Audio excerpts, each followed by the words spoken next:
Bonjour les Sagittaires et bienvenue sur votre escale Astro Tarot, guidance de vos énergies pour la lunaison du 4 décembre au 2 janvier 2022. La nouvelle lune en Sagittaire, c'est pour vous, le nouveau cycle, c'est donc pour vous et il est d'autant plus significatif que le soleil est éclipsé. Ça vous demande d'endosser comme une nouvelle identité ou de trouver une nouvelle direction ou un nouveau sens à votre vie et c'est une énergie qui peut s'étaler sur plusieurs mois. La conjonction à Mercure, planète de la communication, vous invite à extérioriser vos idées et peut-être à développer un nouvel angle de vue vis-à-vis de votre secteur relationnel notamment. Soleil et Lune sont en sextile à Saturne et en quinconce à Uranus, ce qui peut contribuer à assumer les choses sérieusement et à vous positionner personnellement face à un changement qui peut impacter vos habitudes quotidiennes. Jupiter, votre planète, maîtrise cette lunaison et il passe son dernier mois en Verseau, amplifiant vos contacts et échanges avec les autres, donnant aussi plus d'importance à ce qui est exprimé ou pensé. Jupiter reçoit toutefois la planète Mars en carré, ce qui pourrait avoir tendance à vous faire bouillir un peu intérieurement, alors peut-être d'impatience ou d'excitation ou de passion dans certains cas, mais ce sera à bien canaliser pour ne pas tomber dans des attentes trop fortes, comme souvent quand il y a un carré de Jupiter, même si on pense que c'est pour une bonne cause. Vigilance donc jusqu'au 10 décembre où vous pourriez avoir envie de partir au quart de tour et sans y voir pourtant trop clair avec le carré de Mercure à Neptune. Ce sera mieux à partir du 11 décembre où Mercure sera alors en sextile à Jupiter et où les échanges seront francs et ouverts à l'affût des meilleures solutions à trouver ou à faire. Le 11 signera aussi la première conjonction Vénus-Pluton, une rencontre intense dans le secteur de vos valeurs et attachements, qu'ils soient affectifs ou matériels, et qui peut marquer une revisite de vos investissements et de tout ce qui compte pour vous, au sens large. La pleine lune du 19 décembre dans l'axe Gémeaux-Sagittaire vous placera aux premières loges d'un relationnel important. Votre position dans une union, un partenariat devra être assumée posément et avec un détachement salutaire. Vous apprécierez le soutien de Jupiter qui favorisera les échanges, contrats, discussions et qui devrait contribuer à mettre ou remettre les pendules à l'heure. Ce sera alors le début de la rétrogradation de Vénus. Je vous renvoie à la vidéo à ce sujet si vous ne l'avez pas vue, en lien ci-dessous. L'introspection concernera vos valeurs et relations jusqu'à fin janvier. Ça pourrait impacter votre vie socio-professionnelle et vous questionner sur votre manière de vous investir, mais aussi de dépenser ou de gagner votre pain quotidien. Il y aura peut-être une recette à revoir, la recette du bonheur peut-être, à vos yeux, qui peut changer de saveur et vous donner envie de miser sur des nouvelles choses avec le trigone de Mercure à Uranus. Le 24 décembre, le carré Saturne-Uranus se reforme à nouveau. On n'en a toujours pas fini avec ces deux-là. Je ne vous les présente plus, on les connaît. La planète de la structure et des habitudes qui bataille avec la planète de la liberté. Si c'est visible à l'extérieur, il ne faut pas oublier que ce tiraillement se joue aussi en nous. Donc pour les fêtes, avec la deuxième conjonction Vénus-Pluton à la clé, il pourrait y avoir des envies de casser les codes et de privilégier l'authenticité des sentiments, sélectifs peut-être, pour revenir à plus de simplicité. Et bien que tout cela puisse se passer dans la bienveillance, Mars, alors entré chez vous depuis le 14 décembre, dynamisera votre besoin de mener votre barque là où bon vous semblera. C'est à la toute fin décembre que cette énergie sera la plus constructive avec le sextile à Saturne qui encouragera les avancées efficaces et mesurées. Mercure viendra alors discuter avec le duo Vénus-Pluton les 29 et 30 décembre et pas vraiment pour du blabla de comptoir, ce sera plus profond que ça et les mots ne seront pas mâchés. Parler vrai en regardant les choses en face sera peut-être au menu de cette fin d'année, histoire de faire le point. Voilà les Sagittaires pour votre météo astro et je vous retrouve tout de suite pour votre tirage.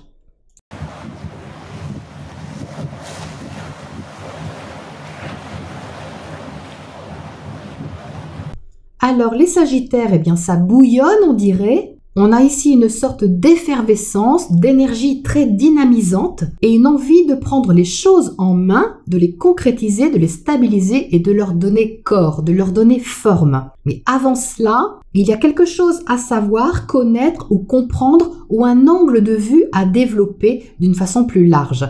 Vous entrez dans le tirage avec le 9 de coupe. Le 9 de coupe symbolise le plaisir, l'abondance émotionnelle, le fait de nourrir vos besoins de façon agréable, ainsi que vos relations, quelles que soient ces relations. Donc, entrer avec le 9 de coupe vous donne une intention, une impulsion optimiste, une envie de profiter des belles choses, des bonnes choses, mais sans pour autant perdre votre indépendance.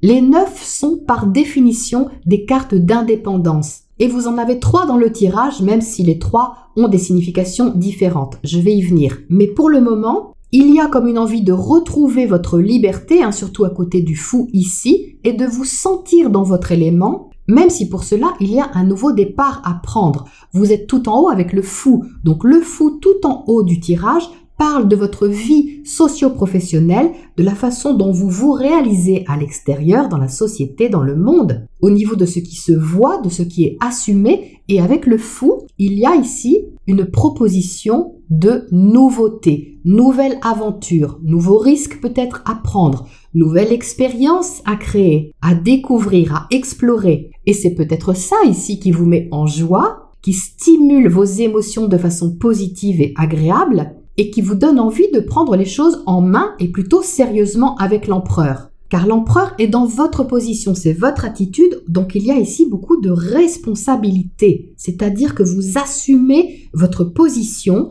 certainement face à quelqu'un ou face à un événement extérieur, une situation, une activité, à propos de laquelle vous avez envie de vous montrer fiable, rassurant et constructif. Parce que l'empereur est un bâtisseur qui sait stabiliser les choses, les rentabiliser et les faire durer. Donc, sur ce nouveau cycle qui s'ouvre pour vous, il y a quelque chose de l'ordre d'une responsabilité à assumer de ce que vous avez à créer, de ce que vous avez à ouvrir et à construire pour que ce soit fiable, rassurant et stabilisant pour vous. L'empereur veut bien prendre des risques du moment que ces risques sont calculés, étudiés et parfaitement maîtrisés. Donc c'est très bien de trouver ces 2 cartes ici parce que le fou peut avoir cette énergie de spontanéité, d'aventure, de pulsion intérieure, mais cadré par l'énergie de l'empereur, ça demande à se matérialiser et à se poser sur des bonnes bases. Donc ça, c'est plutôt positif.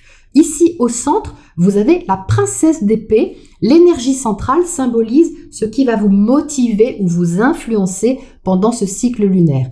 Et on a ici une énergie de mental, d'expression et de communication. Donc, Mercure, planète de la communication, est justement dans votre signe, donc c'est logique, et Jupiter, votre planète maîtresse, se trouve dans le secteur de votre communication, ce qui ne fait que confirmer l'importance ici de ce que vous apprenez, de ce que vous entendez, de ce que vous écoutez, de ce que vous échangez avec l'autre, mais qui demande ici à être développé davantage, parce que la princesse d'épée ne manie pas le verbe ou ne manie pas le raisonnement comme le ferait un roi d'épée ou une reine d'épée. Ce qui montre bien ici qu'avec Mercure dans votre signe, c'est quelque chose d'assez nouveau, un nouvel état d'esprit avec lequel vous vous familiarisez peut-être pour pouvoir aller plus loin ou voir les choses d'une façon plus large et pas forcément telles que vous les voyez avant. Et ça, c'est toujours facile à dire, mais ce n'est pas toujours facile à faire. On le voit ici avec les cartes de bâton. Le 10 de bâton et le 9 de bâton sont des cartes très dynamisantes, stimulantes, actives, un besoin d'accomplir des choses et même d'aller au bout des choses, mais avec beaucoup de passion, avec beaucoup de détermination et de volonté. Avec le 10 de bâton, pourtant, on arrive à la fin d'un cycle, c'est-à-dire qu'on voit bien ici que cette princesse d'épée demande à ouvrir un espace qui clôt, si on veut, une manière de faire qui doit se terminer ou qui se termine. Donc ça peut vous sortir de votre zone de confort et vous rendre réactif ou bouillonnant intérieurement, mais ce n'est pas forcément négatif, les Sagittaires. Ça peut être de l'excitation, comme je le disais, une volonté aussi de bien faire les choses, et peut-être dans certains cas de trop faire, avec le 10 et le 9, qui sont des cartes très chargées. Vous pouvez avoir envie d'investir beaucoup, ou de donner toutes vos forces dans la bataille pour réussir quelque chose ou accomplir quelque chose. Mais j'ai la sensation ici que si vous le faites, c'est plutôt pour vous sentir rassuré. C'est pour contrebalancer ce que vous ne maîtrisez pas encore forcément sur la première partie de la liaison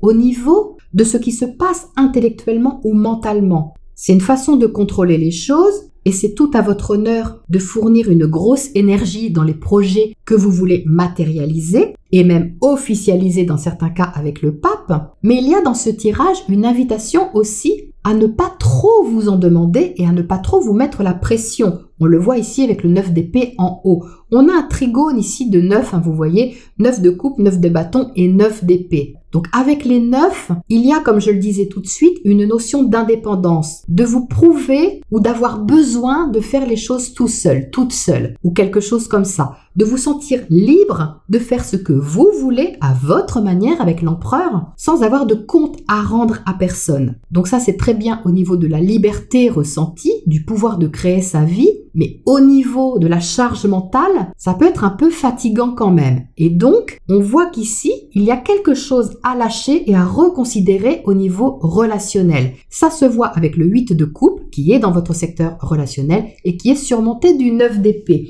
Le 8 de coupe symbolise ce que vous avez à laisser derrière vous. Mais vous le faites, les Sagittaires, par choix. Ce n'est pas un brise-cœur, ni un cas de conscience complètement conflictuel à l'intérieur de vous. Vous laissez, vous avez envie de laisser ce qui ne convient plus au niveau relationnel et qui justement vous procure peut-être des angoisses ou des questionnements trop lourds pour vous diriger vers quelque chose de plus apaisant, de plus stable et de plus sage avec le pape ici. Le 8 de coupe est en résonance avec le 9 qui est là. Et il ne veut pas dire que vous deviez laisser quelqu'un en particulier, mais les émotions qui y sont rattachées et qui ne vous apportent pas justement la complétude émotionnelle que vous recherchez ici avec le 9 de coupe.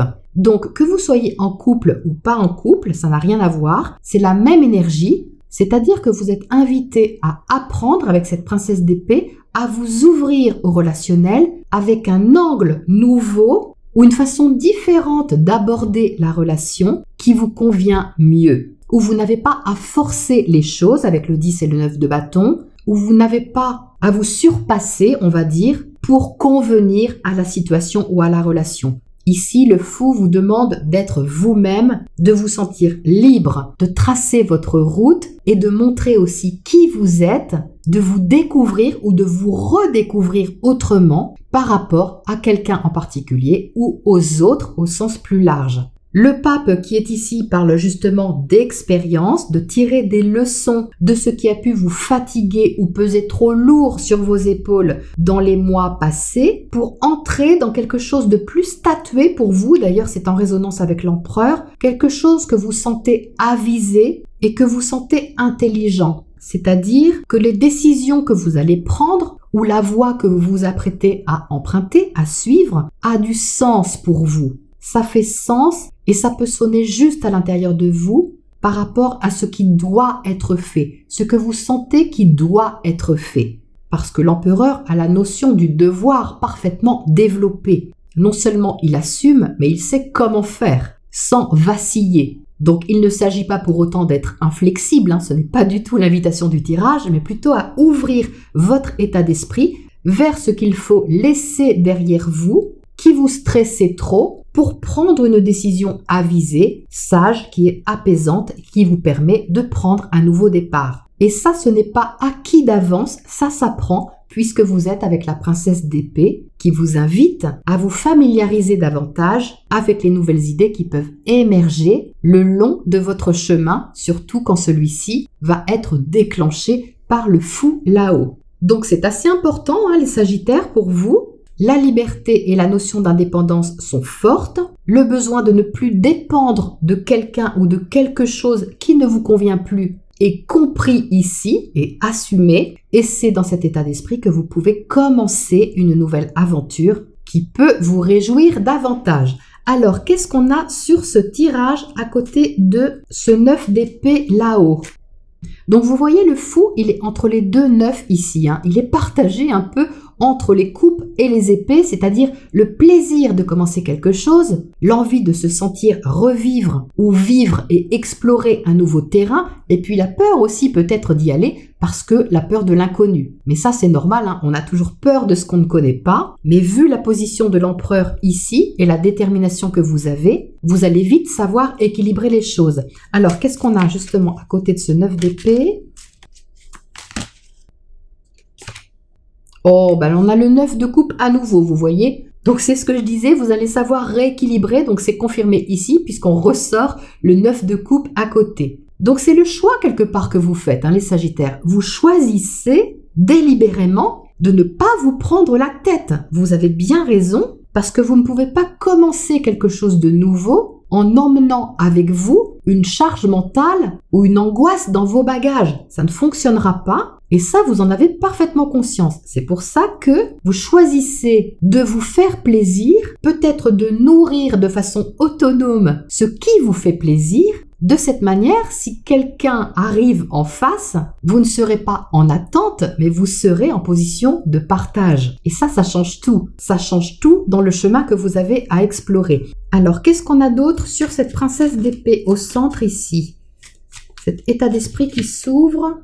Ah, on a l'ermite qui saute. Donc oui, là, il y a de la réflexion, de l'analyse et le fait d'aller chercher votre propre lumière. Comme je vous le disais en intro, quand Mercure va se joindre à Vénus et Pluton, ce n'est pas pour du blabla de comptoir, c'est confirmé ici. L'ermite, c'est le sage du tarot. Il va au fond des choses, l'ermite. Donc c'est chouette de le trouver sur la princesse d'épée parce qu'il y a en même temps une ouverture d'esprit, une compréhension qui demande à s'éveiller et qui passe aussi par une introspection. Avant d'être extériorisée, elle passe par une introspection. Donc ça n'en donne que plus de valeur à la sagesse qu'on retrouve là et au positionnement mature qui ressort ici.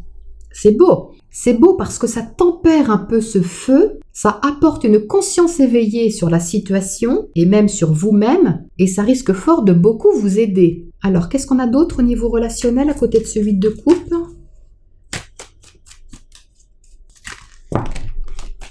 Qu'est-ce qui saute ici? Le chevalier de coupe inversé.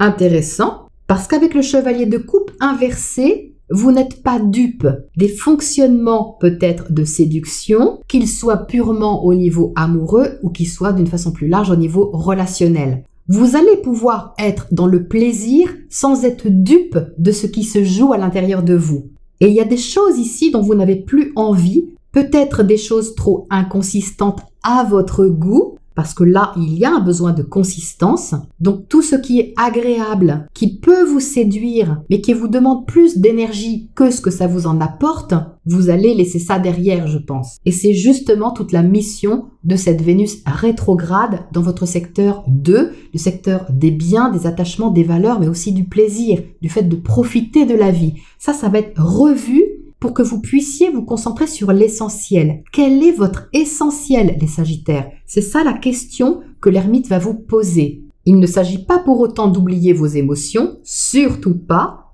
mais au contraire de les écouter très profondément pour mieux comprendre les rouages d'une relation, d'un partenariat ou d'une situation dans lesquelles vous étiez peut-être coincé ou trop enfermé à votre goût. Donc là, il y a de belles compréhensions et qui sont constructives pour vous. Alors, qu'est-ce qu'on a comme oracle conseil pour terminer là-dessus? On a les trompettes. Donc ça parle de clarté, ça parle de franchise, surtout à côté du pape, c'est-à-dire d'exprimer ouvertement ce que vous voulez et ce que vous ne voulez plus. De le délivrer au monde, de le délivrer au grand jour, avec confiance en vous, sans pour autant entrer dans quelque chose de forcément tonitruant. Ça peut être annoncé de façon très posée, mais il peut y avoir en même temps comme une révélation intérieure à ce sujet qui peut se faire au fil de la lunaison et vous aider en fin de compte à annoncer peut-être officiellement quelque chose qui vous concerne et qui a une grande importance pour vous. Voilà les Sagittaires pour ce cycle lunaire et je vous retrouve bientôt pour la prochaine escale.